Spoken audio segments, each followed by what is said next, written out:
Israel Hamas युद्ध के बीच Israel और लेबनान में भी जबरदस्त जंग छिड़ गई है। इजरायल के ताबड़तोड़ हमलों से तमतमाए हिजबुल्लाह ने भी भीषण पलटवार किया है। इजरायली सेना ने बताया कि हिजबुल्लाह ने बीते मंगलवार यानी 24 सितंबर को इजरायल पर लगभग 300 रॉकेट दागे।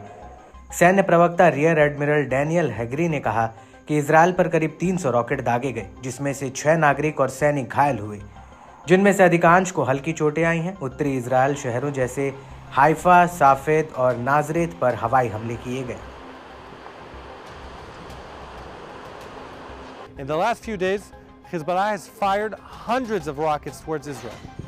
In the last week, over 700 missiles and rockets towards Israel, creating damage to many houses and communities. We have been facing this enemy, Hezbollah, for almost a year.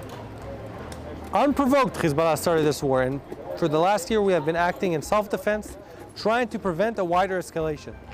And a wider escalation is not something that has to happen. Hezbollah can stop its fire. Hezbollah can move north of the Litani according to all the international agreements. Hezbollah has been abusing civilian population in Lebanon for 20 years, hiding their munitions in houses and under houses. And we have information on this, intelligence on that, and you can see in our attacks in recent days the secondary explosions and many of the sites showing these are actually places where weapons have been stored and directed towards Israel.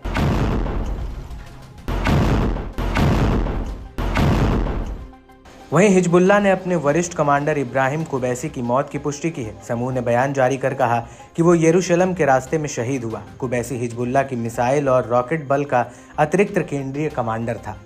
वह साल 1980 के दशक में Hezbollah में शामिल हुआ था। उसने संगठन के भीतर कई महत्वपूर्ण सैन्य भूमिका निभाई। हिजबुल्लाह ने बताया कि उसके लड़ाकों ने अटलिट बेस में इजरायल की विशेष नौसैनिक टास्क यूनिट शायद 13 के मुख्यालय पर हमला कर ड्रोन से हवाई ऑपरेशन को अंजाम दिया। इसमें इजरायली अधिकारियों और सैनिकों के ठिकानों को निशाना बनाया गया। लड़ाकों ने जवाबी हमलों में रॉकेट या इंटरसेप्टर मिसाइलों के कुछ ही हिस्से जमीन पर गिरने के ऊपरी गैलीली के माउन मेरोन इलाके में आग लगी। ऊपरी गैलीली के एक शहर रोश पिना में एक आवासीय इमारत को काफी नुकसान पहुंचा।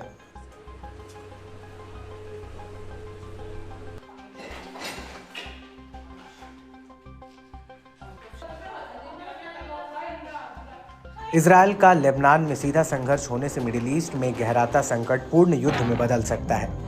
इसमें ईरान समर्थित यमन और इराक के समूह भी शामिल हो सकते हैं।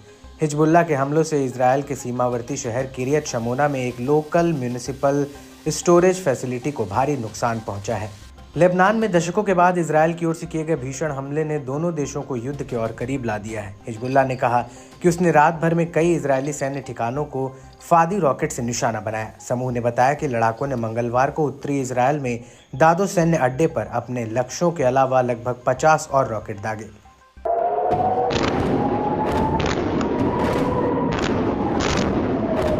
वहीं न्यूज एजेंसी एपी के मुताबिक इजरायली पीएम ने लेबनान के आम लोगों से आग्रह किया कि वो हिजबुल्लाह के खिलाफ हवाई अभियान को आगे बढ़ाने से पहले अपने घरों को खाली करने के लिए उनकी अपील पर ध्यान दें। इजरायल का युद्ध आपके साथ नहीं, हिजबुल्लाह के साथ है। बहुत लंबे समय से हिजबुल्लाह मानव ढाल के रूप में इस्तेमाल कर रहा है। एक बार हमारा ऑपरेशन खत्म हो जाने के बाद आप सुरक्षित रूप से अपने घरों में वापस आ सकते हैं।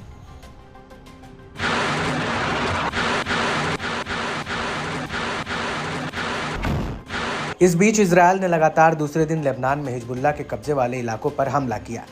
लेबनान के स्वास्थ्य मंत्रालय ने बताया कि बेरूत के घोबेरी इलाके में एक इमारत पर हमला होने से कम 6 लोग मारे गए और 15 घायल हो गए। इससे पहले इजरायली सेना ने अचानक से हिजबुल्लाह के दर्जनों ठिकानों पर रात में हमला किया था।